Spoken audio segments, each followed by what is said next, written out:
ওনাদেরকে সরকারের পক্ষ থেকে দায়িত্ব দেওয়া হয়েছে সরকারের বিরোধিতা করার জন্য। ওনাদের রাষ্ট্রীয় অর্থে ওনারা সরকার বিরোধিতা করছেন। এখন আমরা ঘুমাতে পারছি না জনগণকে আমরা যেসব প্রতিশ্রুতি সেসব প্রতিশ্রুতি বাস্তবায়ন করার জন্য। আপনারা সুশাসন, জবাবদিহিতা, ধ্বংসস্তূপে দাঁড়িয়ে আসার কথা বলছিলেন, কিন্তু আমরা দেখেছি যে জামায়াত ইসলাম যারা বিরোধী দল রয়েছেন তাদের পক্ষ থেকেই গতকালকেই বলেছে বোধহয় জনগণের ভিতরে দাঁড়িয়ে অতীতে কেউ রেহাই পায়নি। জামাতের আমির ডাক্তার শফিকুর রহমান তিনি বলেছেন আপনারা রেহাই পাবেন না। আপনাদেরকে উদ্দেশ্য করে হয়তো বলেছে গণভোটের রায় বাস্তবায়ন করতে বাধ্য হব, আমাদের আন্দোলন চলবে সংসদে এবং একই সঙ্গে রাজপথে। তো বিরোধী দলের পক্ষ থেকে বেশ কড়া বার্তা আপনাদের জন্য দিচ্ছে, কেন এই বার্তা আপনাদের প্রতি দেওয়া হচ্ছে? জিয়াউর রহমান আমলে যখন ৭৯ সালে প্রথম সংসদ গঠিত হয়, তো সেই সংসদেই প্রথম আইন করে বিরোধী দলের যিনি নেতা তাকে মন্ত্রী পদমর্যাদা দেওয়া হচ্ছে এবং মন্ত্রীর বেতন ভাতা দেওয়া হচ্ছে। যিনি উপনেতা তাকে প্রতিমন্ত্রীর মর্যাদা দেওয়া হচ্ছে, বেতন ভাতা দেওয়া হচ্ছে। ওনাদেরকে সরকারের পক্ষ থেকে দায়িত্ব দেওয়া হয়েছে সরকারের বিরোধিতা করার জন্য। ওনাদের রাষ্ট্রীয় অর্থে ওনারা সরকার বিরোধিতা করছেন। এটা এটা এটা সরকারের একটা অংশ। ওনারা এটা বিরোধিতা করতে পারেন, ওনারা বক্তব্য দিতে পারেন।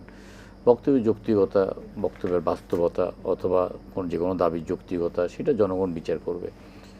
এখন সরকার তো খুব সচেতন, যেমন সজীব ভাই বললেন যে গত ঈদে যেন যাত্রাটা যদি কোনো রকম ত্রুটি বিচ্যুতি থাকে, সামনের ঈদে যেন কোনো যাত্রা ত্রুটি বিচ্যুতি না হয়। আমরা যারা ঢাকা চট্টগ্রাম সড়কে আমরা দেখি যে ৮০% যানবাহন কিন্তু ঢাকা চট্টগ্রাম রোডে চলাচল করে, এটা চালান। এর চাইতে আমি রংপুরে গিয়ে দেখলাম যে রংপুরের সমস্ত একদম একটা আন্তর্জাতিক পর্যায়ের একটা হাইওয়ে নির্মাণ করা হয়েছে এবং মাওয়ার পর থেকে একটা আন্তর্জাতিক পর্যায়ে ঢাকা চট্টগ্রাম হাইওয়েটাকে অবশ্যই বড় করা দরকার এবং বিভিন্ন বাঁকগুলো করা দরকার, বিভিন্নভাবে যেন মানুষ যেন কষ্ট না পায়। আমাদের ঢাকা চট্টগ্রাম থেকে আসার পথে আমরা যারা চিটং থেকে বা নোয়াখালী কুমিল্লা থেকে আমরা ঢাকার দিকে আসি, দাউদকান্দিতে আমাদেরকে বেশ একটা যন্ত্রণা দেয়। দাউদকান্দি টোল প্লাজাটা, সেখানে টোলের সামনে রাস্তার খুব বেহাল দশা, সেই কারণে বেশ কিছু সময় নষ্ট হয় আর আপনার টোলের সংখ্যা অপ্রতুল। তো আমি সেখানে 2বার দাঁড়ালাম, রাস্তার অবস্থা পর্যবেক্ষণ করলাম, পাশাপাশি দেখলাম যে আপনার 5টা টোল প্লাজা রেডি, অনেকটা উদ্বোধনের অপেক্ষা আছে। এই বিষয়টি নিয়ে আমি মন্ত্রী মহোদয়ের সাথে কথা বলেছি যে আপনার রাস্তাটাও ঠিক করতে হবে আর টোল প্লাজাটাও আপনার উদ্বোধন করতে হবে। উনি বলছে আমরা ঈদের আগে করব। আমি কয়েকদিন আগে আবার গেলাম সেখানে, উনি সচিব সহ সবাইকে ডেকে নিয়ে বললেন 22 তারিখ একটা ডেট ঠিক করলেন যে টোল প্লাজাটা যদি উদ্বোধন করা যায়, এরকম একটা চিন্তা রাখছে। তো দাউদকান্দি যদি টোল প্লাজাটা করে তাহলে আমাদের 45 মিনিট থেকে 1 ঘন্টা সময় বাঁচবে। হাইওয়ে পুলিশ নামে একটা জিনিস আছে, আমি আমি বারবার বলেছি যে এটা কখনো আমি উপলব্ধি করে দেখি নাই।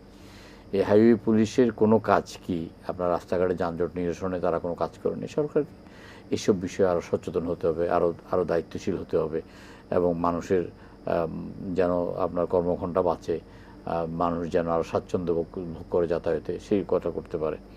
এখন বিরোধী দলের কাছে আসলে সরকারের বিরোধিতা করার মতো আর কোনো কিছু নাই, কোনো ইস্যু নাই এই মুহূর্তে। যদি ইস্যু নাই তারাও খুব আছে। জুলাই সনদের কথা বলা হচ্ছে। দেখেন, জুলাই সনদের প্রথম দিন থেকে শেষ দিন পর্যন্ত আমি এটাতে ছিলাম। জুলাই সনদ আমি স্বাক্ষর করেছি। জুলাই সনদের আদি অন্ত আমি সব কিছু জানি। জুলাই সনদ ম্যাক্সিমামই আপনার বাস্তবায়নের পথে এবং এটা বাস্তবায়ন হবে। পাশাপাশি 2-4টা বিষয় নিয়ে যেগুলো আপনার নোট অফ ডিসেন্ট আছে, এখানে জুলাই সনদের একটা অন্তর্নিহিত অর্থ ছিল বা এটা শুরুই করেছে যে কোনোভাবে নির্বাচনকে প্রলম্বিত করা। আমাদেরকে জুলাই সনদের আলোচনায় বসিয়ে দিয়ে তারা এক ধরনের হাইপ তুলছে, ডক্টর ইউনূসকে 5 বছর দেখতে চাই, কোনো নির্বাচন চাই না, আপনার বিচার ছাড়া কোনো নির্বাচন চাই না, ফাঁসি ছাড়া কোনো নির্বাচন চাই না। কিন্তু আমরা মনে করি যে এই অভ্যুত্থানের 3 মাসের মধ্যে নির্বাচনটা হয়ে গেলে একটা রাজনৈতিক সরকার যদি প্রতিষ্ঠিত হতো, তাইলে আপনার জনগণের জন্য আরও অনেক কল্যাণকর হতো। আমরা অতীতে 17 বছর ঘুমাতে পারি না এই স্বৈরশাসকের নিষ্পেষণে আমাদের উপর কখন কী অত্যাচারের খড়গ নেমে আসে। আর এখন আমরা ঘুমাতে পারছি না জনগণকে আমরা যেসব প্রতিশ্রুতি সেসব প্রতিশ্রুতি বাস্তবায়ন করার জন্য। তাহলে আমরা যদি আরও 1 বছর আগে নির্বাচিত হতাম, তাহলে জনগণের দেওয়া প্রতিশ্রুতি পালনের জন্য আমরা বদ্ধপরিকর থাকতাম, আমরা সবসময় সে কাজ করতে পারতাম। অন্তর্বর্তীকালীন সরকারের তো কোনো জবাবদিহিতা ছিল না। এবং তাদের কেউ কেউ ক্ষমতাকে দীর্ঘায়িত করার জন্য নানা রকম চক্রান্ত ষড়যন্ত্র সব কিছু করেছে। অন্তর্বর্তীকালীন সরকারের সময়ে রাজনীতিটাকে একেবারে কুলুষিত করেছে। আমাদের শালীন রাজনীতি, আমাদের শালীনতাকে একেবারে বিসর্জন দেওয়া হয়েছে। যদিও এটা আওয়ামী লীগের আমলে শুরু হয়েছে, শেখ হাসিনার তুই তোকারি করে কথাবার্তা বলা বা মানে প্রতিপক্ষকে নোংরা ভাষায় আক্রমণ করা, কিন্তু এখন দেখছি যে রাজনীতির ভাষাটাই পরিবর্তন হয়ে গেছে। রাজনীতিটাকে অস্থিরতার মধ্যে নিয়ে এসছে।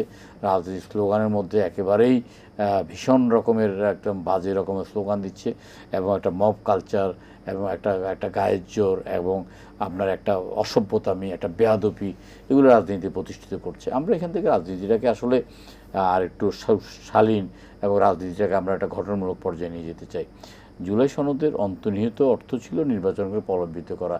সেক্ষেত্রে বিএনপি সহ আমরা কয়েকটি রাজনৈতিক দল আমরা বিএনপি নির্বাচন যেন প্রলম্বিত না হয়, নির্বাচন যেন বিলম্বিত না হয় কোনো অজুহাতে, আমরা সেখানে আমরা কাজ করেছি। আমরা জুলাই সনদে স্বাক্ষর করেছি, জুলাই অঙ্গীকারনামায় স্বাক্ষর করেছি, আমরা গণভোটের পক্ষে ছিলাম, সব কিছু করেছি। আমরা একটা নির্বাচন আদায় করেছি, নির্বাচনের ট্রেনে জনগণকে উঠিয়ে নির্বাচনের ট্রেনটাকে আমরা যথাযথ গন্তব্যে আমরা পৌঁছতে পেরেছি। একটি রাজনৈতিক সরকার প্রতিষ্ঠা হয়েছে। এখন জুলাই সনদের মধ্যে যেই আপনার 84টা দফা আছে, তার মধ্যে অধিকাংশগুলোই বাস্তবায়নযোগ্য। 2-4টা যেটা আছে সেখানে অনেকগুলো রাজনৈতিক দল আলোচনায় অংশগ্রহণ করেছে, 33টি রাজনৈতিক দল। এটা কোন ক্রাইটেরিয়ায় এই রাজনৈতিক দলগুলোকে ডাকা হয়েছে আমরা তখন জানতাম না। অনেকগুলো রাজনৈতিক দল ছিল যেগুলোর আন্দোলনের মাঠেও তাদের কোনো মানে প্রাসঙ্গিক ছিল না, রাজনীতির মাঠেও কোনো প্রাসঙ্গিক ছিল না। অনেক রাজনৈতিক নেতা সেখানে জাতীয়ভাবে কোনো প্রাসঙ্গিক না, দলগতভাবে প্রাসঙ্গিক না, তাদেরকে সেখানে সংখ্যা বৃদ্ধি করার জন্য আনা হয়েছে। ভোটাভুটি করলে যেন বিএনপি এক ভোট এবং যে দলের একজন মাত্র ব্যক্তি, তিনি নেতা, তিনি কর্মী, তিনি সমর্থক, তিনি ভোটার, তাকেও সেখানে আনা হয়েছে। আমরা অনেক সময় জানতে চাইতাম যে কোন ক্রাইটেরিয়া আপনারা এই রাজনৈতিক দলগুলোকে নির্বাচন করছেন।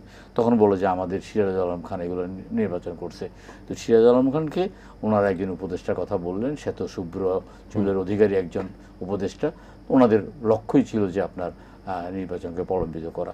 আমরা আলোচনা করতাম, এক পর্যায়ে ওনারা বলতো যে এটা আপনার ঐক্যমত্য কমিশনের প্রস্তাব, এটা রাজনৈতিক দলের প্রস্তাব, এইটা সুশীল সমাজের প্রস্তাব। আমরা বললাম যে এটা সুশীল সমাজটাকে, নাগরিক সমাজটাকে আমাদেরকে চিহ্নিত করার, ওনারা এটা বলতে পারতেন না।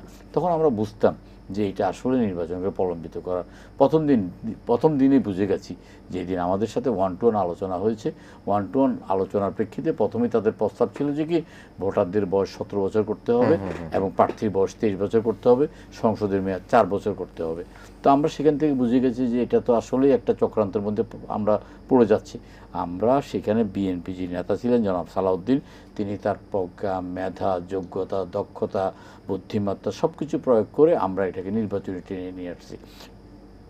অধিকাংশ রাজনৈতিক দলগুলোর তখন সেখানে আমরা দেখতাম যে তারা মনে করতো যে কি যে আপনার বিএনপি তো ভোট দিলে ক্ষমতায় আসবেই বিএনপি, তাহলে বিএনপিকে যেন সরকার অকার্যকর একটা সরকার হয়, নির্বাহী বিভাগ যেন কাজ করতে না পারে, সেই রকমভাবে তারা তাদের মানে মাথার মধ্যে একটা কাজ করছে যে হাত পাত বাঁধতে হবে। শেখ হাসিনা স্বৈরাচার হয়েছে, আর কেউ যেন স্বৈরাচার হতে না পারে। শেখ হাসিনাকে স্বৈরাচার শেখ হাসিনা নিজে হয় নাই, শেখ হাসিনাকে স্বৈরাচার আমরা তৈরি করেছি। আমরা মিডিয়াকে শেখ হাসিনা স্বৈরাচার তৈরি করেছি, আমরা রাষ্ট্রীয় বাহিনীগুলো শেখ হাসিনার পা চেটেছি, আমরা আমলাতন্ত্র শেখ হাসিনার পা চেটেছি, আমরা সংবাদপত্র কর্মীরা, আমরা সাংস্কৃতিক কর্মীরা, আমরা প্রত্যেকে শেখ হাসিনাকে আমরা একটা ফ্রাঙ্কেস্টাইনে পরিণত করেছি, একটা দানবে পরিণত করেছি। সেই দানবকে আপনার এখন আমরা মানবে রূপান্তরিত করতে পারিনি, সেই দানবটা পালিয়ে যাবে এটা আমরা ধারণা করছি, আমি জানতাম। কিন্তু আপনার নির্বাহী বিভাগকে কাজ করতে দিতে হবে। একদিন আমরা দেখলাম যে আলোচনা চলছে, হঠাৎ করে আপনার যে 5-6 জন দায়িত্বে আছেন তারা দুপুরের অনেকক্ষণের জন্য উদয় হয়ে গেছেন, মানে ঐক্যমত্য কমিশনে, আর তারা উদয় হয়ে গেছেন। অনেকক্ষণ পর্যন্ত আমরা অপেক্ষা করছি, ফিরে এসে ওনারা বললেন যে রাষ্ট্রপতির ক্ষমতা বৃদ্ধির জন্য ওনারা আপনার প্রধান বিচারপতি নিয়োগ সহ আরও 12টি প্রস্তাব দিলেন, যেটার মধ্যে আছে পুলিশের মহাপরিদর্শক নিয়োগ, সেনাবাহিনীর প্রধান নিয়োগ, এনএসআই ডিজিএফের প্রধান নিয়োগ, ডিজিএফের প্রধান নিয়োগ, সেখানে আছে বাংলাদেশ ব্যাংকের প্রধান নিয়োগ ইত্যাদি হইতে আরম্ভ করে, অর্থাৎ প্রধানমন্ত্রী যেন কোনো কাজই করতে না পারে এই ধরনের একটা প্রস্তাব দিল। তখন আমি দাঁড়িয়ে বলেছি যে আপনারা ক্ষমতাহীন রাষ্ট্রপতিকে হঠাৎ করে ফ্রাঙ্কেনস্টাইনে পরিণত করতে যাচ্ছেন, বঙ্গভবনকে আপনারা কাশিমবাজার কুটিতে পরিণত করার জন্য আপনারা একটা চিন্তা করছেন, কাউকে মাথায় রেখে আপনারা এই ধরনের প্রস্তাব করছেন। আমরা এগুলো কিছু কিছু ক্ষেত্রে দ্বিমত পোষণ করেছি। হ্যাঁ, রাষ্ট্রপতির কিছু কিছু ক্ষমতা থাকা দরকার, সেটা আমরা ক্ষমতা তাকে বৃদ্ধি করেছি। রাষ্ট্রপতিকে একটা আপনার জবাবদিহিতার আওতায় আনা হয়েছে। অতীতে ফাঁসির আসামি গিয়ে দণ্ড মকুব করার ক্ষেত্রে রাষ্ট্রপতির কোনো চয়েস ছিল না। রাষ্ট্রপতি যাকে ইচ্ছা তাকে মানে মুক্ত করে দিতে পারত। রাষ্ট্রপতির অনুকম্পায় ফাঁসির আসামি জেলে বিয়ে করে বাসরাত জেলের মধ্যে করেছে, এটা আমরা দেখেছি। রাষ্ট্রপতির অনুকম্পায় ওয়ান্টেড আসামি আপনার জেল থেকে বেরোয় সোজা বর্ডার দিয়ে তাদেরকে রাষ্ট্রীয় পর্যায়ে বের করে দিতে হয়েছে। সেখানে আমরা একটা কমিটি করেছি যে এই কমিটি একটা সুপারিশ করবে রাষ্ট্রপতি কাকে নিয়োগ করতে পারবে, কাকে নিয়োগ করতে পারবে না। দেখেন, একটা বড় ধরনের সংস্কার তো হয়েছে যে ৭০ অনুচ্ছেদকে আমরা সেখানে সংস্কার করেছি। আমাদের দলীয় যে কোনো সংসদ সদস্য ইচ্ছা করলে আপনার সরকারের যে কোনো সিদ্ধান্তের বিরুদ্ধে ভোট দিতে পারে। আমি যদি আজকে একটা সিদ্ধান্ত প্রস্তাব আমি আনি যে ঢাকা চট্টগ্রামকে 8 লেনে রূপান্তরিত করা হোক, আগে কি হতো? আগে হতো যে না ঠিক আছে, এটা নিয়ে আলাপ আলোচনা করার পরে এক পর্যায়ে যিনি প্রস্তাব করতেন তাকে এটা উইথড্র করতে হতো যে মন্ত্রী মহোদয় আশ্বাস দিয়েছেন। এখন না, আমি ভোট চাই, আমি ভোট চাই, তাহলে আমরা ভোট দেবো, তাহলে আমরা সেটা ভোট দিতে পারবো। আমরা যে জাতীয় জনগুরুত্বপূর্ণ প্রশ্নে আমরা ভোট দিতে পারবো। দেখেন, প্রধান বিচারপতি নিয়োগের ক্ষেত্রে কোনো নীতিমালা ছিল না। একজন রাষ্ট্রপতি ইচ্ছা করলে সবচেয়ে জুনিয়র যিনি বিচারপতি তাকেও নিয়োগ করতে পারতো। আমরা একটা নীতিমালা করেছি যে একদম সর্বোচ্চ অ্যাপিলেট ডিভিশনের সিনিয়র 2 জনকে নিয়োগ করা। আমরা অনেকগুলো সংস্কার করেছি। এখন বাকি যে কয়েকটা বিষয় বাকি আছে সেগুলো আমরা বলেছি যে আমরা সংসদে আলাপ আলোচনার ভিত্তিতে আমরা এগুলো সমাধান করব। এখন সংসদের সর্বশেষ অধিবেশনে যেখানে জামাত ইসলামের পক্ষ থেকেও ভালো বক্তব্য দেওয়া হয়েছে, সেখানে আপনার এনসিপির পক্ষ থেকেও ভালো বক্তব্য দেওয়া হচ্ছে, বিএনপির পক্ষ থেকে একটা ভালো বক্তব্য দেওয়া হচ্ছে। আমরা সংসদকে একাধারে কার্যকর করতে চাই। বিরোধী দল যদি একটা ছায়া মন্ত্রিসভা গঠন করে এবং প্রত্যেকটা মন্ত্রণালয় নিয়ে কাজ করে এবং ডাটা ভিত্তিক যদি আমাদের সামনে উপস্থাপন করে, তাহলে যদি কোথাও কোনো ভুল ত্রুটি হয়ে থাকে সেটা তো আমরা দেখার জন্য আমরা তৈরি আছি এবং সংসদ তৈরি আছে। আমরা চাই যে দেশে গণতন্ত্র চর্চাটা হোক, স্বৈর শাসক যেন আবার আমাদের ঘাড়ের মধ্যে মাথা চেপে না ধরে। নিশ্চয়ই নিশ্চয়ই নিশ্চয়ই।